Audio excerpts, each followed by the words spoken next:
What up, what up, what up? What's going on, guys? Your boy GS, and welcome to another NBA 2k14 online ranked match. Today, we are using the Clippers going up against the Knicks. As you see, man, this is my first game above 500.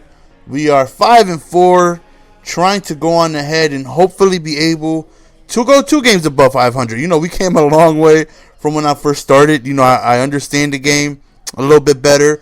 I'm understanding when to pass, when not to pass, what type of passes to make. And, you know, for the most part, man, I have come a very, very long way. If you guys have been following the series since the first day I uploaded my first game, you guys know just by watching how far I've come along. So, you know, being 1 game above 500 is amazing to me. I thought it would be a long, long time for me to be able to get that. I didn't think it would happen so quickly. So, you know, here we are against the Knicks very quickly, right away. Just a mid-range jump shot with Melo that goes right in. And both teams have, you know, high offenses, you know, high offensive power. You know, right here we go around the screen with CP3. Give it back to the gingerbread man. Right in for the bucket and 1. So, you know, one thing I don't know how to do is alley-oops. I do not know how to do alley-oops. Some people say it's hold L2 and square. Whenever I do that, I shoot. I know it's not L2 and X because that's bounce pass. I do have my right thumbstick as ISO motion / shots. I don't know if it has to be on default, but nonetheless, L2 and square for me is shooting. I do not do any alley-oops. I shoot when I do that. So I would love to know how to do alley-oops because, of course, you know, using Lob City, I want to be able to do, you know, some alley-oops, man, but I couldn't. So, you know, right here, we score off the jam, 13-6, really quickly, comes back down court, hits a nice fadeaway shot. Oh, no, he misses, and we grabbed the board with CP3, and this man had a hell of a game. We got options right here, nice pass on the right side for the easy layup, and we go up 15-6, forced to call the Knicks a timeout. So right now, 15-6 right now, he's back driving, and he loved the mid-range game. You know, he liked to shoot a lot of jump shots, and he did a pretty decent job of making a lot of them, to my surprise. 15-8 right here. We, of course, got CP3 trying to drive and facilitate and dish, and that's exactly what happens right there for another inside the paint score. And CP3, look at that. Man, this dude defense is nasty. His steal is incredible. You pass anywhere near. Look, gravitational force right here. Bam! Gravitational force. And we got numbers. And what do? Bounce pass to J.J. Redick. And J.J. Redick had an amazing second half, which you guys will see coming up. The addition of J.J. Redick is going to be so huge in real life. The addition to be able to get a spot-up shooter, also somebody who can catch and shoot, is going to be huge because they have a very fast-paced offense.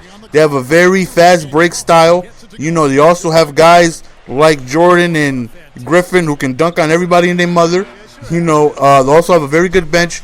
But the addition to have somebody outside the wing that can nail shots consistently is going to be huge for that offense, man. I think it's even going to make them more explosive for the fact that you have to account for that J.J. Redick jump shot, man. Cannot leave that man open. Right here, we get a steal, and of course, CP3 in his unselfish ways ends up giving it to Redick for the easy layup. So 31-17 at that point, but he does make a run. You know, he does get himself back in this ball game due to me making horrible mistakes, horrible decisions, giving the ball right back. So 33-23, I'm up 10 at this free throw right here. He ends up missing. We try to give it to CP3, but he taps the ball, he steals it, and then he ends up scoring a jump shot right there. So now it's within 8. You know, I did score 27 points in the first quarter, by far my most productive outing in the first quarter scoring-wise. So that right there showed that, you know, I have a lot of potential to score some points with this team, but, you know, I just made a lot of crucial mistakes. So after the rebound right here, 27, excuse me, we got numbers. The bounce pass has been my best friend on a fast break. The bounce pass is so pretty. It's so pretty. Right here, we get another board. We give it back out to CP3 immediately. Trying to run, trying to get numbers. Another bounce pass to the inside, giving J.J. Redick another inside the paint bucket. And wasn't really shooting too many jump shots, but second half, man, you see he was knocking them down. So after we score, he immediately drives down the court and scores himself. So again, you know, we get the ball. So again, fast pace, rush down the court. Let's see if we get anybody open. And, of course, another bounce pass right there for the inside dunk right there to Jordan. And we're going back and forth, back and forth, back and forth on these quick scores. So right here he has J.R. Smith, who was hot, who was just banging shots.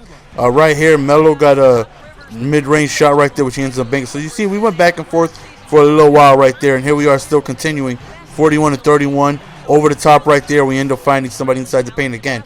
So we definitely had a lot of success on pushing the ball and scoring immediately. Right here, shoots a three, and it's water. Wets it, 45-34. And right here, another mid-range jump shot, but this one he misses. And, of course, you know, same thing. Fast break jacked up because I know that's how this team likes to go. And J.J. Redick with that shooting ability right there that he has on his I don't know what these names are. I'll be seeing microwave and burrito and floor general. I don't know what none of these things mean. But I know J.J. Redick has one of them where he's very good at catching the ball and shooting like immediately. So definitely took advantage of that, you know, giving him the ball for outside jump shots. So going into halftime, 47-34. We're up 13.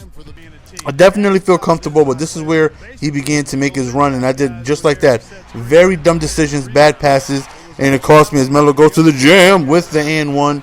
And right now he has an opportunity to just close the gap. You know, I really feel like this game had blowout potential, but as I was making dumb mistakes, man, he started capitalizing on them. So that right there is keeping him in the ball game. And, you know, that's not what I want. I don't want to get a high-powered offensive team like the Knicks going. So right here, we got the pick and roll around the pick, we pass it back, and the bucket. Look at that. Get off me, son. Yeah, put your hand up, sucker. You embarrassed right now that he actually made that shot. We do miss the free throw, though, but hey, you can't complain. He made the bunny, though. So 51-41. As you see, man, he's closing the gap right here. Easy layup for him. And right now, I'm not going to lie, I'm getting a little nervous. I'm like, how am I even letting him back in this ball game? Right here, we give it to JJ. Oh, no, hop step. Quick little jab step, and then we bang the jump shot right there. 53-45 right here. You see we are down, up 8. He goes on the inside, scores the dunk, and now it's a 6-point ball game. And I'm like, you've got to be kidding me. How did I even let this happen? So right now, man, just trying to get back to the basics, trying to push the ball inside. Right there, we actually had a wide open 3-point shot, and we actually end up making that. So right there, he does a stop and pop, which he ends up missing. Give it, find CP3 immediately, pass it down really fastly to JJ Redick, and that shot is wet. JJ Redick has the nasty jump shot in this game. Nice sucker releases, but his release was very, fairly easy for me to get the hang of. Right here, another defensive stand. Another fast break opportunity. Who do we find again? J.J. Redick for another 3-point shot, back-to-back threes, and that's where we actually started to split the gap right there. That's where we started to do good and further our lead with J.J. Redick going back-to-back threes, making jump shots. As you see, J.J. Redick is having a very good game, on the fast break, getting inside the paint with easy layups, hitting jump shots and threes. Right here, he's got a fast break. He's got a 2-on-1, misses the layup. We grab the board. And, of course, give the ball to CP3 immediately. And we push it up top, spin move. Give it back. And we get a little easy lap in the paint. So 70-49, 55-70 at this point. And, again, at this point, man, I definitely feel confident that we're actually going to go up 2 games above 500. As long as we don't have a complete meltdown here as he hits the 3. So now it's back to 10 points right here. And, again, man, we want to try and play smart, play safe. Right here we go around the pick and roll. And we give it. Give it to the gingerbread man who passes it back out to CP3 for a nice open jump shot. So this team is very fun to use. I wish I knew how to do alley-oops. That would have been more fun because there was a lot of fast break opportunities that I felt like I had a lot of chances to do that, especially with Jordan and having Griffin on the team, man. I wanted to lob it up all day, every day. I just don't know how, man. Again, L2 and square does not work. Right here, we give the JJ back to CP3. And look who's wide open. JJ Redick on the top, and it's water. The dude was balling in the second half. Balling. As you see, man, we end up just killing the clock right here, and we end up winning the game as we make another 3 with JJ Redick, who was just absolutely dominant in the second half, coming through with multiple shots. So we end up winning the game by 12. Oh, never mind. I lied. By 9. Excuse me. I didn't even think he made that. But we end up winning the game right there by 9. And it was a very good game. We let him back in at points. But, we mustered up just enough offensive runs to be able to handle this game. J.J. Redick was a huge part in the second half coming through for us. But, of course, the player of the game was Christopher Paul, who played a tremendous game. Not much scoring-wise, but, facilitating. With his passing ability, with his defense, he had, good amount of steals, a ton of assists, getting everybody involved, and definitely had a lot of fun playing with him. I love playing with people such as him. People who I know I'm going to control the entire game, but I don't feel pressure to score. Look at that, 20 dimes by CP3. Insane.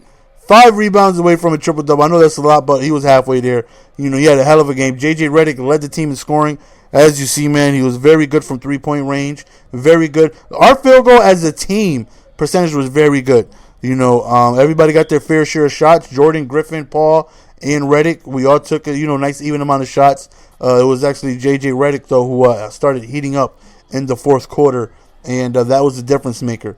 When he was struggling a little bit, just to be able to give it to J.J. on those fast breaks. You guys don't know how back-to-back threes, especially for me, somebody who doesn't shoot threes often, and being able to make those back-to-back threes was huge. And as you see, my CP3 with one hell of a game. We are now 6-4. Tomorrow, let's see if we could go up to 7-4, man. Tomorrow's game is I have the Warriors going up against the Spurs. Look out for that, man. That's the end of the game. Hope you guys enjoyed. I'm out. Peace.